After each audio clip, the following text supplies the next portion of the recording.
વિદ્યાર્થી મિત્રો, હવે ગણિતનું શરૂઆત કરીએ. પ્રકરણ 2 ની બહુપદીઓ. હવે બહુપદી શું છે એ સમજવા માટે મારે થોડુંક સમજાયા પછી તમને ખ્યાલ આવશે કે બહુપદી કોને કહેવાય. અત્યારે હાલ તો હું એક જ વાક્ય બોલું છું, એક ચલ અને દ્વિચલ બહુપદી કોને કહેવાય. ભિન્ન કિંમતો ધારણ કરી શકે તેવી સંજ્ઞા હોય એને ચલ કહેવાય. જાણકારી છે આ બધી, જેમાં આપણે એક્સ, વાય અને ઝેડ લઈ શકીએ.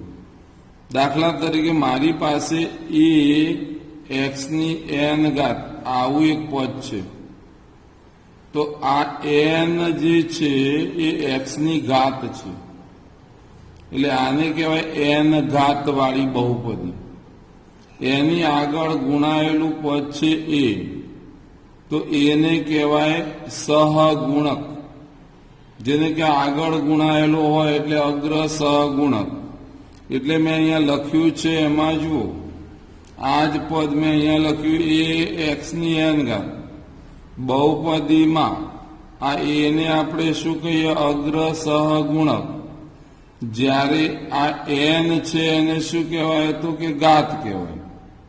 હવે કેટલીક એવી બહુપદી મેં તમને બતાવી, તો એમાં શૂન્ય બહુપદી, અચળ બહુપદી, એકઘાત બહુપદી, દ્વિઘાત બહુપદી અને ત્રિઘાત બહુપદી આવા શબ્દો વાપરે. તો આ શબ્દોને ધ્યાનમાં રાખી શૂન્ય બહુપદી એટલે બહુપદીને આપણે પી ઓફ એક્સ વડે દર્શાવવામાં આવે છે. અહીંયા સાઈડમાં હું લખું છું P of X, Q of X, R of X. આ રીતે જે સંકેત દર્શાવ્યા છે એ સંકેત દ્વારા બહુપદીને દર્શાવવામાં આવે. તો હવે વાત આવીશું કે શૂન્ય બહુપદી એટલે શું? તો પી ઓફ એક્સ બરાબર શૂન્ય હોય. તો આ શૂન્ય હોય તો ઘાત શું? તો ઘાત કહી શકાય નહીં, એટલે એને અવ્યાખ્યાયિત ઘાત કહી શકાય, જેની કોઈ વ્યાખ્યા જ નથી, કોઈ ઉલ્લેખ જ નથી. હવે આ અચળ બહુપદી. અચળ બહુપદી એટલે શું? તો પી ઓફ એક્સ બરાબર 5. અહીંયા હું લખું છું સાઈડમાં પી ઓફ એક્સ બરાબર 3, એટલે કે અચળ પદ જ હોય. હવે આ 5 એકલા હું લખું તો એની સાથે જો હું એક્સ લખું તો એક્સની કેટલા ઘાત હોય? 0. કહેવાનો મતલબ કે એક્સની કોઈ પણ ઘાત હોય તો એની વેલ્યુ મળે. પણ એક્સની 0 ઘાત બરાબર કેટલા? તો અહીંયા લખું છું એક્સની 0 ઘાત બરાબર 1 થાય. એક્સની 0 ઘાત બરાબર 1 થાય તો 5 લખેલા છે, તો આની આગળ ગણતરી કરી તો 5 કૌંસમાં 1 આવે, તો 5 એકા 5. એટલે પી ઓફ એક્સ બરાબર 5 આપ્યા હોય તો આ એક્સની ઘાત કેટલી બતાવી મેં? તો 0. તો અહીંયા મેં લખ્યું છે ઘાત કેટલી? તો ઘાત 0 ગણાય. એક ઘાત બહુપદી એટલે શું? 5x ની 1 ઘાત વત્તા 3. એમાં અચળ પદ છે, આ એક્સ છે, એની આ એક ઘાત છે, એટલે એની ઘાત કેટલી? 1. દ્વિઘાત બહુપદી એટલે શું? 5x નો વર્ગ વત્તા 3x વત્તા 1.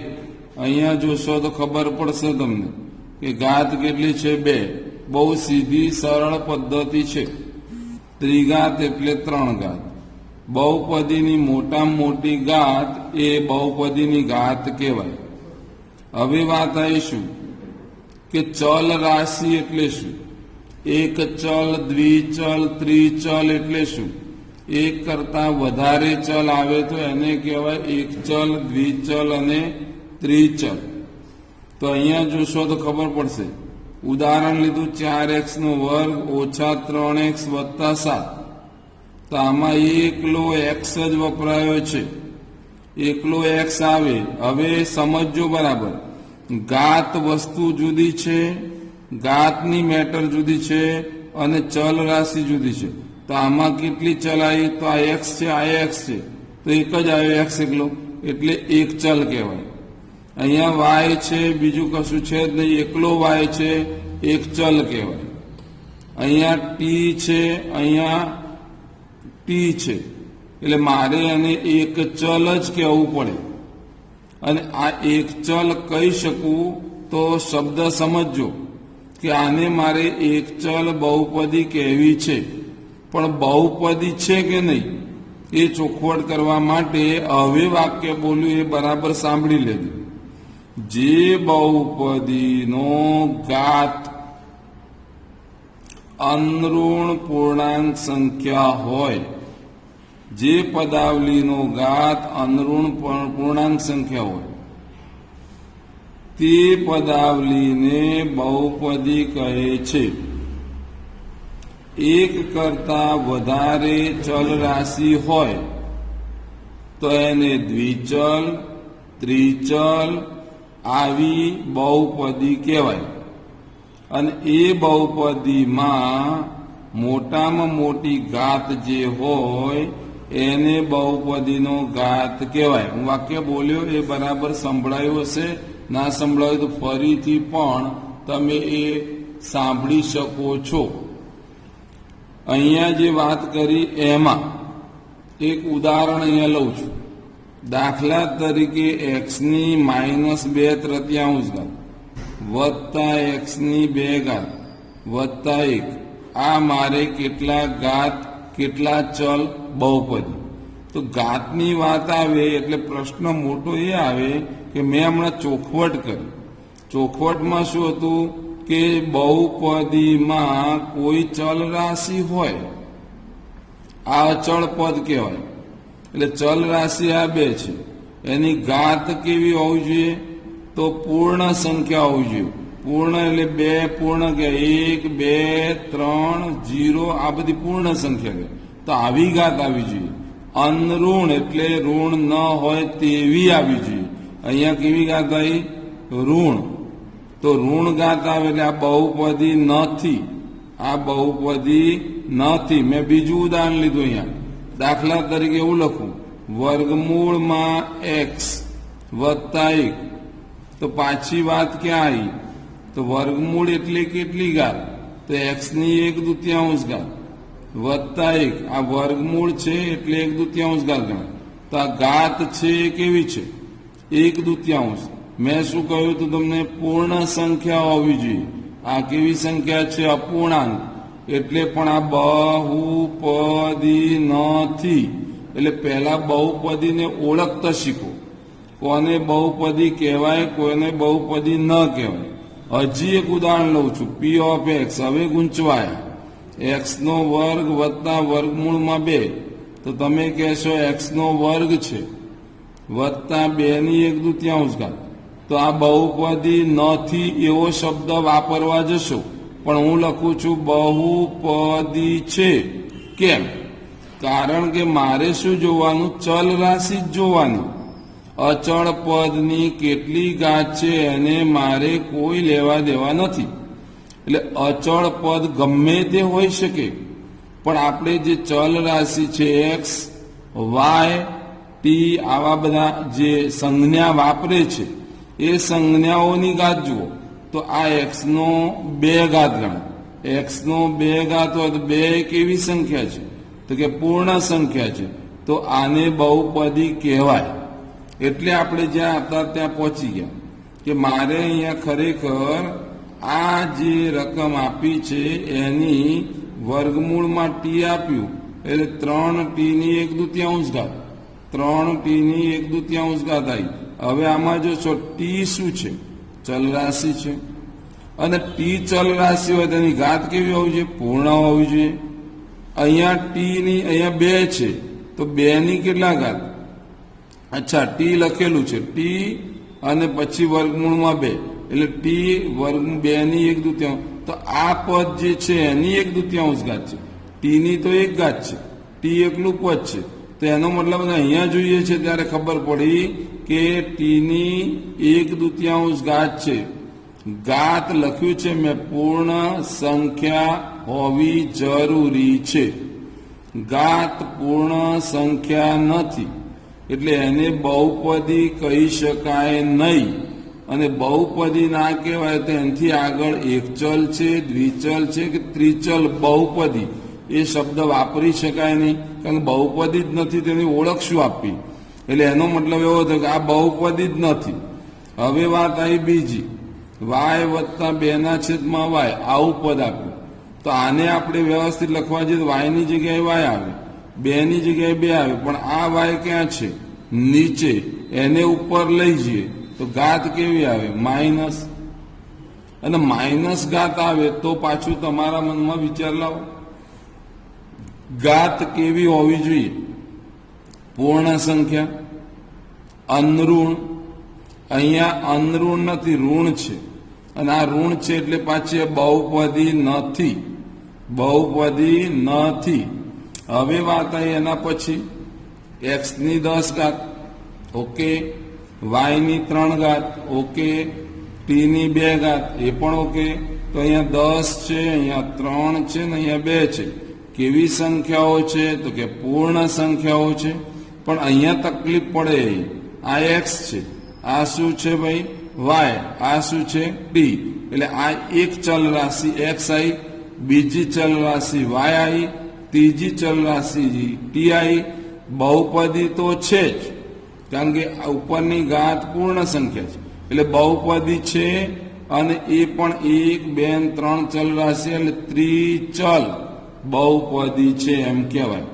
એટલે અંતે હું વ્યાખ્યાયિત કરું કે જે પદાવલીનો ઘાત અનઋણ પૂર્ણાંક લખો તોય ચાલે, અનઋણ પૂર્ણ લખો તો પણ ચાલે, પૂર્ણ સંખ્યા હોય તે પદાવલીને બહુપદી કહેવાય. એક કરતા વધારે, અહીંયા જોયું છે, એક કરતા વધારે ચલ રાશિ જોવા મળે, જેવી કે x, y, z કોઈ પણ વધી જાય તો આવતા હોય તો તેને દ્વિચલ કે ત્રિચલ બહુપદી પણ કહેવાય. અને બહુપદીમાં મોટામાં મોટી ઘાત જે છે એ બહુપદીની ઘાત કહેવાય. અને આટલું જ્ઞાન મેળવ્યા પછી આપણે દાખલા ગણવાની શરૂઆત કરીએ તો એ દાખલા બહુ જ સરસથી સારી રીતે સમજ પડે એમ પૂરા થશે. હવે સ્વાધ્યાય 2.1માં કેટલાક દાખલા આપ્યા છે, અને એ દાખલામાં પ્રશ્ન 2 લઈએ. પહેલા પ્રશ્ન 2, પછી પ્રશ્ન 4 લઈએ. બાકીના જે પ્રશ્નો અંદર છે પણ કદાચ એ ના લઈએ તો પછી લઈએ તો પણ ચાલે એવું છે સમજ માટે. એટલે કેટલાક નોર્મલ પ્રશ્ન હોય કે જેમાં બહુપદી છે નથી, એક ચલવાળી બહુપદી છે નથી, આવું બધો પ્રશ્ન પૂછે. એની જગ્યાએ આપણે થોડુંક જ્ઞાન એ મેળવીએ. પ્રશ્ન 2માં તમને અહીંયા લખેલું છે, એમાં જુઓ, બહુપદી મેં તમને આપીશું તો 2 + x² + x. હવે આને ક્રમમાં ગોઠવીએ તો પહેલા આવે x² વાળું પદ, પછી આવે x વાળું પદ ને પછી 2. ટૂંકમાં મોટી ઘાત વાળું પહેલા હોય, પછી એનાથી ઓછી ઘાત, પછી એનાથી ઓછી ઘાત, છેલ્લે અચળ. હવે આને પ્રશ્ન પૂછ્યો કે આ પ્રશ્નમાં x² નો સહગુણક જણાવો. કેટલું સહેલું. તો x² વાળું પદ જોવાનું. x² વાળું પદ જોયું, એની સાથે અહીંયા કંઈ દેખાય છે? નહીં દેખાતું, એનો મતલબ 1 હશે. એટલે અહીંયા 1 હશે. તો મારે લખાય કે x² નો સહગુણક કેટલો છે? 1. બીજો પ્રશ્ન આવ્યો, વર્ગમૂળમાં 2x - 1. આ જે પદ છે એમાં x² નો સહગુણક કેટલો? જો તમને x નો સહગુણક કે તો એ આવે જવાબ વર્ગમૂળમાં 2. પણ આમાં તો કોઈ x² વાળું પદ જ નથી, તો અહીંયા એક પદ હશે પણ લખ્યું નથી. અને કેમ નહીં લખ્યું? કારણ કે 0x² હશે. 0 સાથે ગુણાયેલું હોય એટલે એ પદ તો હોય જ નહીં, નાબૂદ થઈ ગયું હોય. એટલે કહેવાનો મતલબ કે એક્સ વર્ગ વાળું પદ ન હોય તો એની આગળ સહગુણક કેટલો હોય? 0. અહીંયા લખ્યું છે એક્સ વર્ગ વાળું પદ ન હોવાથી એક્સ વર્ગનો સહગુણક 0 છે. પાઈના છેદમાં 2x વર્ગ વત્તા એક્સ આવું મેં આપ્યું. એમાં ખરેખર એક્સ વર્ગનો સહગુણક કયો? તો આ એક્સ વર્ગ છે એની સાથે ગુણાયેલું આ પદ કહેવાય. અને એક્સ વર્ગનો સહગુણક કેટલો છે? પાઈ છે. તો એક્સ વર્ગનો સહગુણક પાઈ ગણાય. હવે એનાથી આગળ ચોથો પ્રશ્ન લઈએ. એમાં એવું છે કે જેમ આપણે સહગુણક આમાં લાયા એમ ખરેખર આ બધાની ઘાત કેટલી છે? બહુપદીની ઘાત જણાવો. મેં લખ્યું અહીંયા બહુપદીની ઘાત જણાવો. તો બહુપદીની ઘાત એટલે શું? તો 5x નો ઘન વત્તા 4x નો વર્ગ વત્તા 7x. તો આ બધામાં મોટા મોટી ઘાત કઈ? તો આની ઘાત 1 ગણાય, આની ઘાત 2 ગણાય, આની ઘાત કેટલી? 3. મોટા મોટી ઘાત કેટલી? 3. તો મારે લખવું પડે બહુપદીનો ઘાત 3 છે. એવું પૂછે કે એક્સ ઘનનો સહગુણક કેટલો? 5. એક્સ વર્ગનો સહગુણક કેટલો? 4. એક્સ નો સહગુણક કેટલો? 7. પૂછે તો. એવી જ રીતે બીજું આયા પ્રશ્ન 2.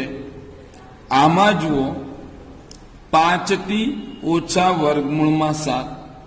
તો 5t છે ચલ રાશિ કહેવાય, આ અચળ પદ કહેવાય. તો ટી જે છે એની ઘાત દેખાતી નથી, એ કશે. તો આ બહુપદીની મોટા મોટી ઘાત આ ગણાય. એટલે બહુપદીનો ઘાત 1 છે. હવે લખ્યું અહીંયા શું? પી ઓફ એક્સ બરાબર 3. તો અહીંયા જોશો તો ખબર પડશે પી કૌંસમાં એક્સ બરાબર 3 અચળ બહુપદી છે. અચળ બહુપદીમાં અહીંયા આપણે લખ્યું નથી, પણ લખીએ તો એક્સ ની કેટલા ઘાત હશે? 0 ઘાત હોઈ શકે. કેમ? કારણ કે 3 કૌંસમાં 1 બરાબર 3 થાય.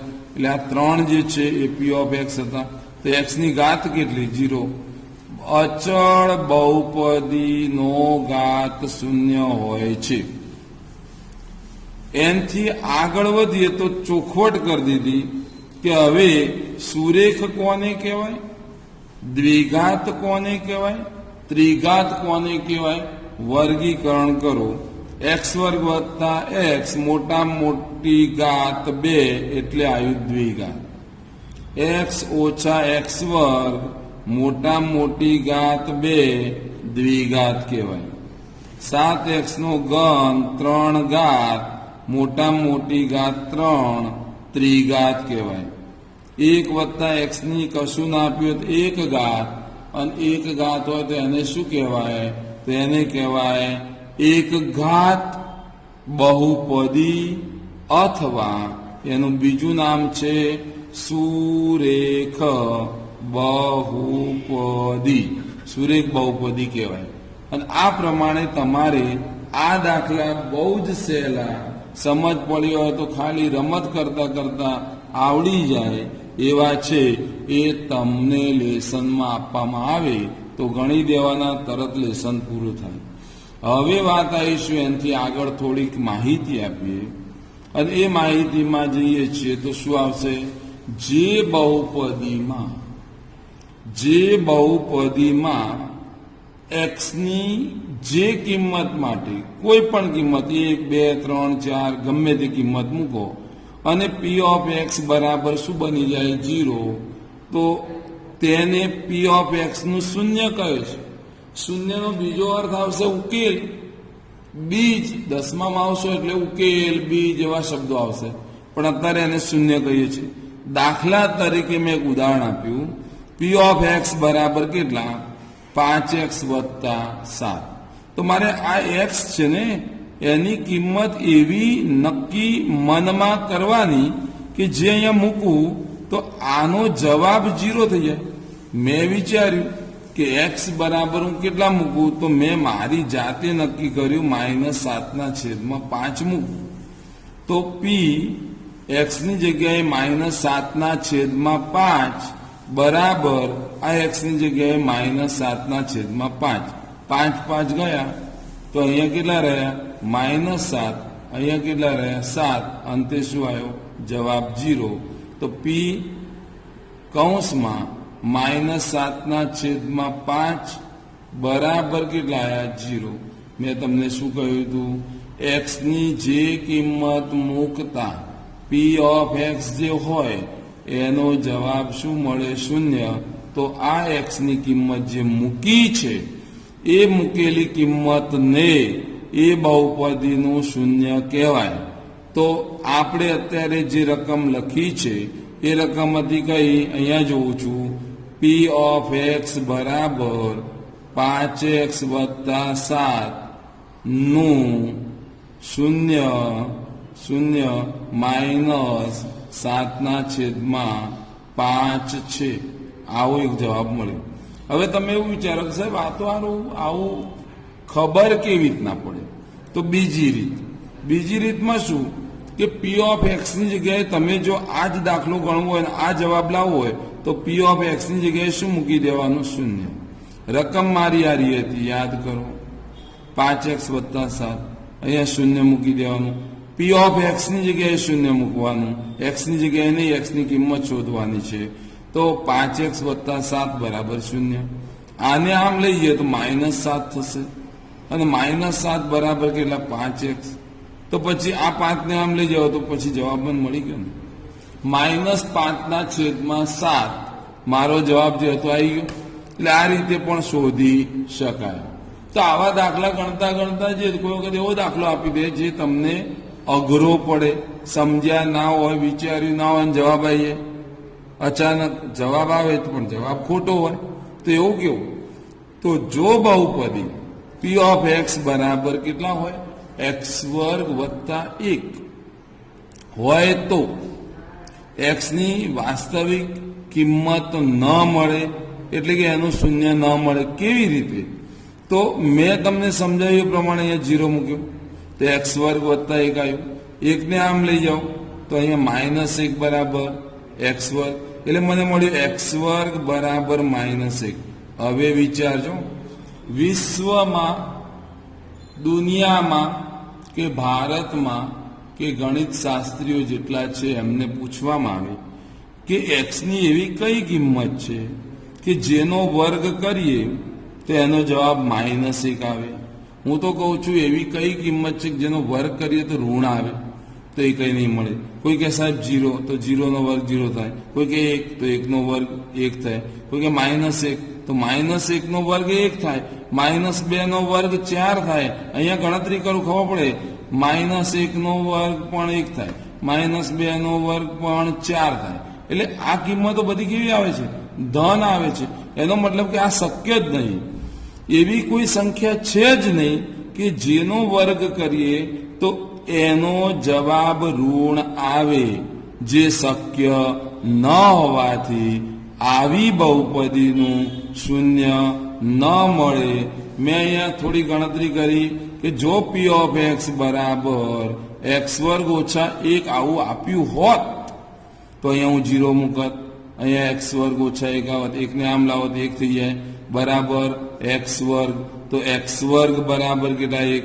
તો એવી કઈ કિંમત x ની મૂકો કે જેને કારણે 1 જવાબ આવે? તો 1 નો વર્ગ 1. તો x બરાબર 1, x બરાબર -1. આવું જો મૂકીએ આપણે x બરાબર 1, x બરાબર -1, તો અહીંયા x નો વર્ગ એટલે -1 નો વર્ગ 1 થાય, -1 નો વર્ગ પણ 1 જ થાય. તો આપણો આ જવાબ છે. તો આના 0 કયા? 0, -1, 1 છે. ફરીથી બોલું છું, આ x ની જગ્યાએ એવી કઈ કિંમત મૂકીએ? જો 1 મૂકું તો 1 નો વર્ગ 1, 1 માંથી 1 જાય 0 આવી ગયો. -1 નો વર્ગ 1, 1 માંથી 1 જાય તો 0. તો એવી કઈ કિંમતો x ની મૂકો કે જેને કારણે p ઓફ x 0 બને, અને જો બને તો એ એના 0 છે. એટલે 0 શોધતા તમને આવડી ગયા એવું કહેવાય. બરાબર છે? એટલે આ રીતે 0 શોધવાના દાખલા પણ કેટલાક હું આપીશ. હવે વાત આવી છેલ્લી વાત. બરાબર છે? અને એક દાખલો હું ગણાવી દઉં છું, પછી જોઈએ છે સમય મર્યાદાને ધ્યાનમાં રાખીને આગળ ભણાવવાનું હશે તો ભણાવી દઉં છું. પણ પી ઓફ એક્સ બરાબર તમને આ એક રકમ આપી 5x ઓછા 4x વર્ગ વત્તા 3. પી ઓફ એક્સ બરાબર ગોઠવીએ તો આ પહેલું પદ આવે -4x વર્ગ વત્તા 5x વત્તા 3. એને કહ્યું કે x બરાબર 0 આગળ પી ઓફ એક્સ નું કિંમત શોધો ભાઈ. તો x ની જગ્યાએ શું મૂકવાનું? 0. આ મૂક્યો 0, આ x ની જગ્યાએ 0, આ 5 કૌંસમાં x 0 3. તો 0 નો વર્ગ 0, 0 4 સાથે ગુણાય 0, 5 0 0 થશે અને 3 રહ્યા. તો મને જવાબ શું મળ્યો? 3. જો બીજો એક દાખલો ગણીએ, x બરાબર -1 આગળ કિંમત શોધો. તો p કૌંસમાં x બરાબર શું? તો આપણી રકમ હતી એ લખી દઈએ પહેલા, -4x નો વર્ગ વત્તા 5x વત્તા 3. એને શું કહ્યું છે? x બરાબર p કૌંસમાં -1 મૂકો તો -4 -1 નો વર્ગ વત્તા 5 -1 વત્તા 3 બરાબર -1 નો વર્ગ બોલો. -1 નો વર્ગ કેટલો થશે? 1. -4 ગુણ્યા 1 કેટલા થાય? -4 થશે. -5 થશે વત્તા 3. તો 5 6 7 8 9 એટલે કે -9 વત્તા કેટલા? 3. તો અંતે આનો જવાબ શું આવશે? -6. કિંમત આ રીતે આવે. આગળ વધ્યા 2 આગળ પી કૌંસમાં ડાયરેક્ટ લખું છું 2 બરાબર -4 2 નો વર્ગ વત્તા 5 2 વત્તા 3 -2 નો નહીં 2 નો વર્ગ 4 ચોક -16 થશે. 5 દુ 10 થશે. 3 -16 વત્તા 13 જવાબ આવ્યો -3. 13 માંથી 16 ના જાય, 16 માંથી 13 જાય, મોટાનું ચિહ્ન આવે. તો આ મને જવાબ મળ્યો. હાલ મેં ઘણા દાખલા આવડી ગયા હોય તો પછી કેટલાક લેસનમાં હું આપીશ. બરાબર છે? ઓકે.